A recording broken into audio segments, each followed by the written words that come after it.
Hey guys, Peter here to tell you about the latest from Lords of the Trident video game EP, out October 1st, released independently. This EP has 5 tracks, 21 minutes in length, and it's the band's third. They are an American heavy metal, power metal band. Now you're probably wondering why video game EP? Well, that's simple. This EP was heavily influenced by the band's favorite video games and video game soundtracks, and that's where the title comes from, and you're going to see those influences in the music and in the overall experience that this release offers. Another element that I thought was really interesting is the guitar sound. It's super balanced and consistent from the first all the way to the last song, which allows this EP to almost feel a lot more like a full-length record in terms of the experience, the flow, and even the overall construction. Not expecting that coming in. I was expecting a lot more variety, a lot more diversity, a lot more chaos, if you will, because that's normally what an EP is all about. It's about like experimentation, trying different things on a song-by-song basis. But this one actually feels very balanced, very connected, very cohesive, more so because of what the guitars offer on each and every single track. And now, speaking of each and every single track, let's start off with To Kill a God. Great guitar sound, power vocals, and the two really dominate the experience of the track.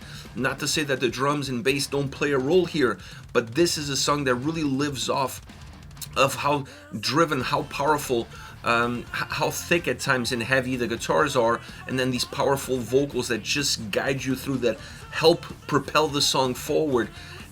Overall providing this sense of direction that's really important for a track that's opened up this EP, and it opens it up in a great way. I think this is a great opening track, either be for this release or a full-length album. This style of song gets the listener connected, gets the listener engaged right from the get-go, and I really enjoyed the vocals and I really enjoyed the guitars. The drums and bass helped combine everything, help give some substance to the track, but it is really a song that dominates with the guitar sound and an incredible vocal performance. And then you have Master of Speed.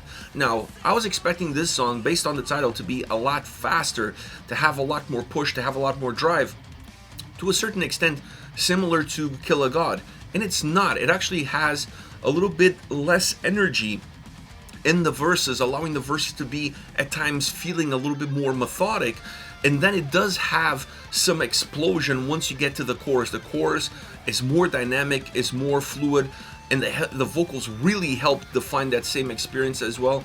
I enjoyed the bass. The bass during the solo section of the track is really cool because it comes through. You can hear the bass almost like the bass and guitars are soloing at the same time together. So that was a very interesting dynamic, and it was a very interesting texture, sonic texture, that is very particular to this song and really helps this song set itself apart. Now, the track does finish with a lot more speed, but for a song that had that title, it kind of fooled me for the first 2/3.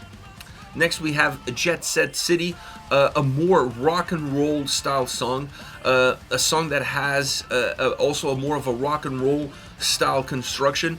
It keeps the guitar sound connected still with the 2 previous tracks, so even though it sounds more rock and roll, the consistency, the thickness, the distortion around the guitar sound, it's very well connected to what we saw in the 2 previous tracks, which allows this song to, while feeling different, to fit perfectly in the dynamic of this release.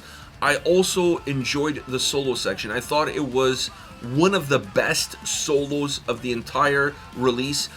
It just had a lot of energy and encapsulates the vibe of the song perfectly. I think that's what really sold me on. When you listen to the solo on this track, you feel the vibe, you feel the atmosphere, you feel the mood of the song, and I thought that was something that also helps set this track apart. So each of the first 3 songs have a lot of similarities, sound-wise, construction-wise, but they all have their own individual fingerprint that helps them separate them from one another.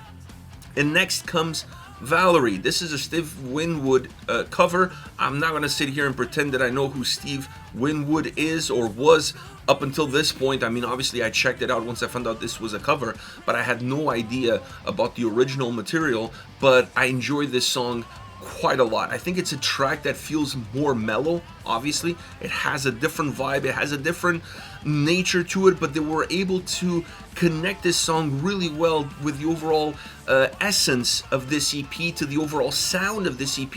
It merges really well, slightly feeling outside the box, but still having enough roots that bring you back into the overall flow that you got up until this point. So it's a very interesting take, it's a very interesting cover, because it allows it to be different, it allows it to be unique, but still sonically connected to the previous 3 tracks, which makes the flow of this EP feel more consistent as well. And then last, but definitely not least, the Ballad of Jon Milwaukee. This is the longest song on this release. It's 6 minutes and 6 seconds. And not just because of the length of the song, but I think the length of the song allows the track to be a lot more textured, to be a lot more dynamic, to have a lot more volume. At moments, this is more of an arena rock style song in terms of how it's presented, how it's constructed, all the different elements that it offers. I love the choirs, the vocal choir background that adds also volume to the vocals. So it's a song that doesn't have just size in the sound, it also has a lot of size in the way the vocals come across. Nice structure, the vocals help the song have also ebbs and flows. So it's a track that has a lot of life, that has a lot of energy, that pulls the listener in a lot of different directions, and it's the perfect closure for an EP that had this sort of dynamic, that had this sort of vibe, that had this sort of fluidity. So it's a song that breaks somewhat with the patterns of the previous tracks. It has a lot more to offer from a construction standpoint, and therefore it has a lot more to offer from a musical standpoint. Definitely the biggest sounding song, not necessarily the heaviest, but the biggest sounding song that this EP has. This is it, Lords of the Trident, video game EP, out October 1st. Let me know your thoughts on the band, on the singles. Hit me up in the comment section. I'll see you all at the next video. Take care, guys.